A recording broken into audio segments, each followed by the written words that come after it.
Welcome to this video. In this video, I'll show you how you can join a class using LPU portal for a particular day. And in order to do that, you need to have a browser. And if you are using Windows-based laptop or Android phone, then you can go with Chrome browser.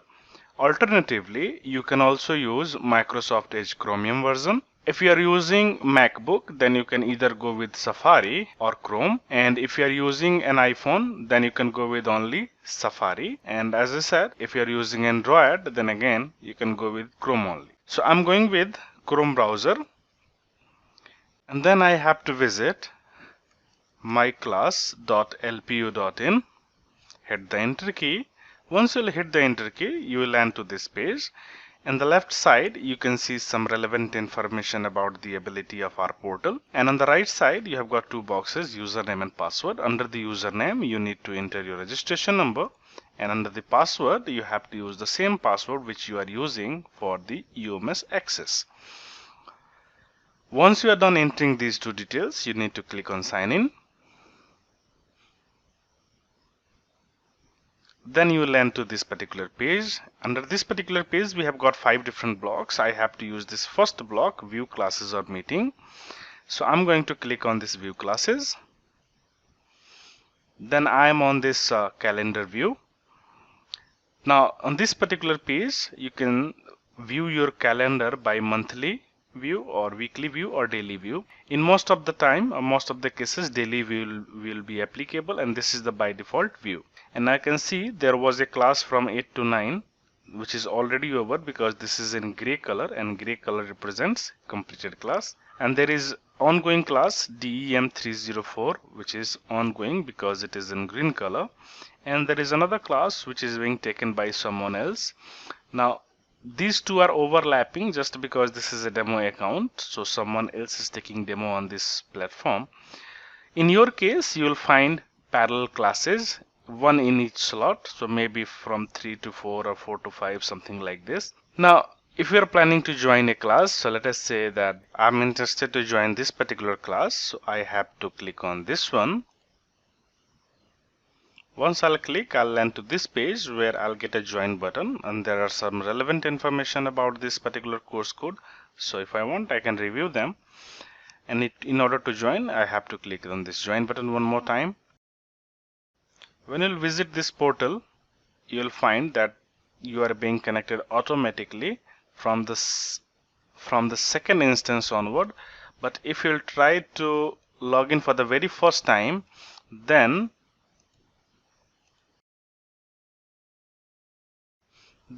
your browser will ask for your permission to allow the microphone, so you have to allow your microphone.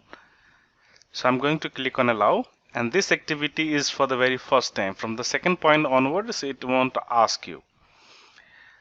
Once you will allow your browser, you will be on the home screen, and this is the screen basically shared by your teacher. So this presentation here, which you can see, this is being shared by your teacher.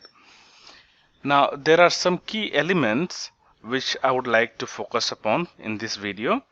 One of them is this download button. This is a download button symbol. So if you want to download a presentation which teacher is showing, then you can simply click on this button to download, and the presentation will be downloaded. Now there is one thing that you need to keep in mind, that this download is only available during the lecture. Once the lecture will be over, you won't be able to download this presentation. So make sure you are downloading this during the lecture. Now there is a button to mute and unmute, and right now this is in red color, that means it is muted. So whatever student is speaking from their portal, that won't be listened by the teacher, or teacher won't be listened to you. And this is the advisable thing, because if there are 40 students and if all of them will keep their microphone unmuted, then there is a probability that background noise will be captured and teacher will get disturbed during the lecture. So the advisable thing is keep it muted unless or until you have to ask a question from your teacher. And then this is a audio button. So if this button is in blue color, that means you will be able to listen whatever teacher is speaking. And if you click here, you will leave the audio and you won't be able to listen. And whatever you do here, the same is reflected with your name. So I have logged in this account with this particular registration number, and you can see that there is a mute button symbol here. That means teacher can understand that this student has muted his mic. And if I'll unmute it, you can see the symbol changes here as well and here as well. And whenever I'm speaking, you can see that my name is being highlighted here.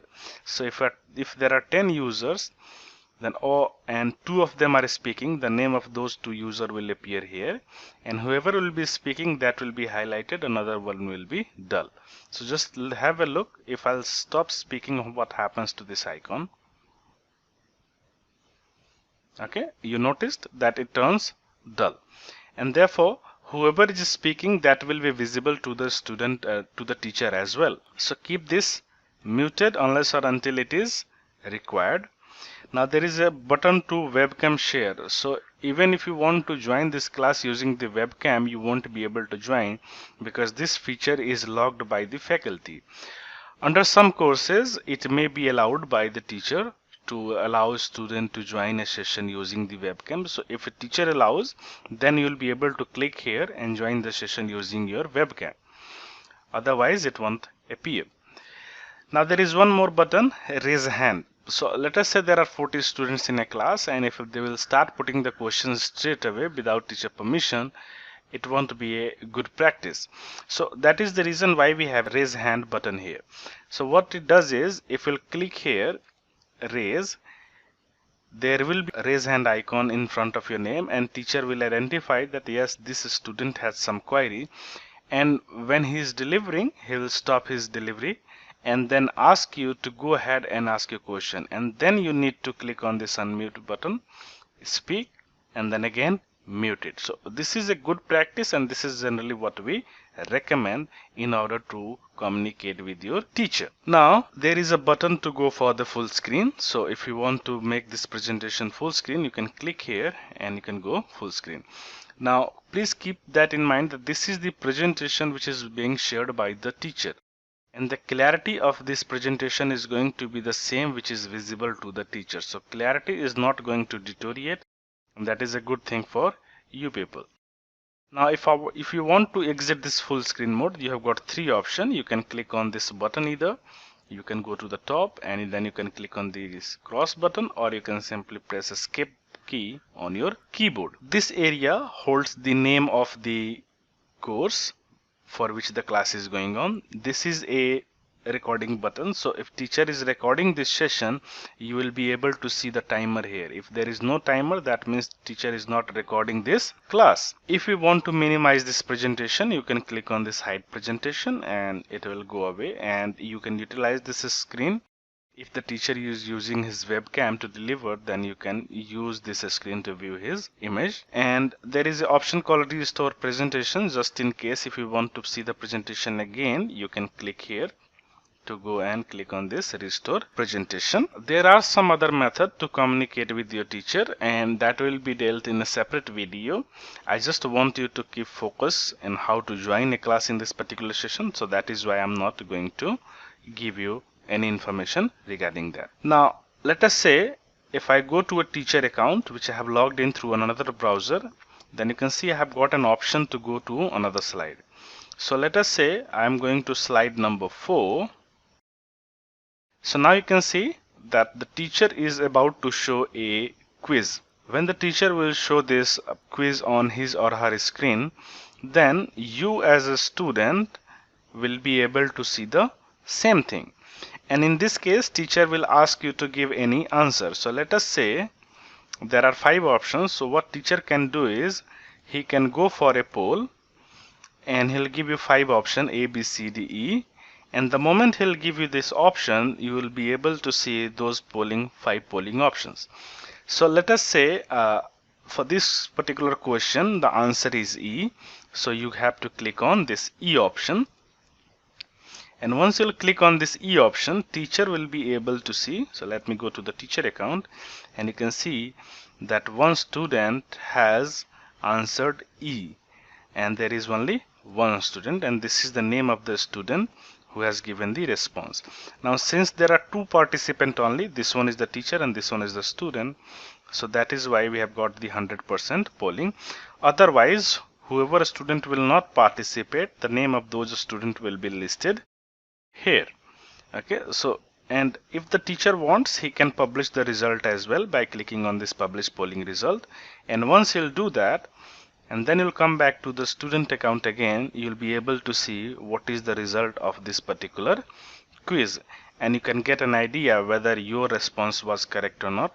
So since I gave E as a correct option, and teacher can reasonably point out that yes, from even his side, this is the correct answer. Okay, so this is another way to interact with which teacher will be using to interact you during the classes. Now once I'm done attending these classes, and let us say it's time for me to join another class, I can go to the option, I'll go to leave meeting, I'll click on OK, and then I'll be redirected to the calendar again. Once I'm back on the calendar, and let us say this class is over and this is the another class, there is another class here, I can click on that class and I can join and I can attend the class again. Now if you want to access the other day classes, so let us say today is 14 and I am interested to see what were the classes on 13th, so I need to click on 13th, and you can see on 13th these were the number of classes that were conducted. So let us say I'm interested to view the recording of this class, so I'll click here. And once I'll click here, you can see now there is a recording available, and to see what were the discussion in that particular class, I can click on view recording. I'll be prompted to another page, and please bear in mind that this recording is not a default feature, so some teacher might opt to record the session and some teacher might not. So depending upon their preference, this video recording will be available. Now one more thing, this video processing takes some time. Finally it's appear here, so it may take one day in order to appear. So for today classes you can view the recording probably on the next day, not on the same day at the same time. So you'll have to wait for one day. And you can see this is the video which were recorded, and if I'll click here, I used only 2 slides, and let us say a teacher is using 10 slides here, so you can click on that particular slide to see what were the discussion regarding that particular slide. So in this case I'm going with this slide, and you can see the video has already escaped to this point. If I'll click here, it will go to the beginning. If I'll click here, it will go to this point. So if I'll play,